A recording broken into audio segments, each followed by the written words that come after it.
இப்போ மம்தா அங்கே ரொம்ப ஆணித்தரமாக ஆவேசமாக பேசிட்டு இருக்காங்க பெங்கால் இதில் நேற்று முந்தானத்து வரைக்கும். இவ்வளவு நாள் நான் கொஞ்சம் அசட்டையாக இருந்துட்டேன்.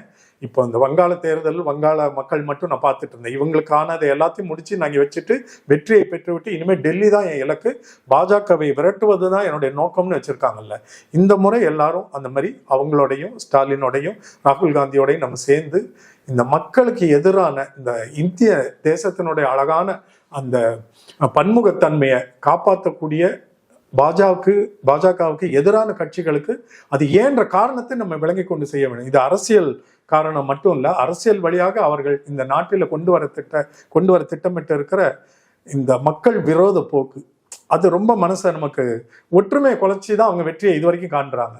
அது தமிழ்நாட்டுக்குள்ளே வந்துடக்கூடாது. இந்தியாவில் ஏற்கனவே கொஞ்சம் புறையோடி போயிருக்கிறதே அகற்றணும்னா நம்ம பாஜக RSS எதிர்த்து நின்று தான் ஆகணும். அதற்கு முன்னோடிகளாக இருக்கிற மம்தா பானர்ஜி, ஸ்டாலின், ராகுல் காந்தி போன்றவர்கள் பின்னாடி நம்ம நின்னா ஒரு நல்ல இந்தியா மீண்டும் மலர வாய்ப்பு இருக்கிறது.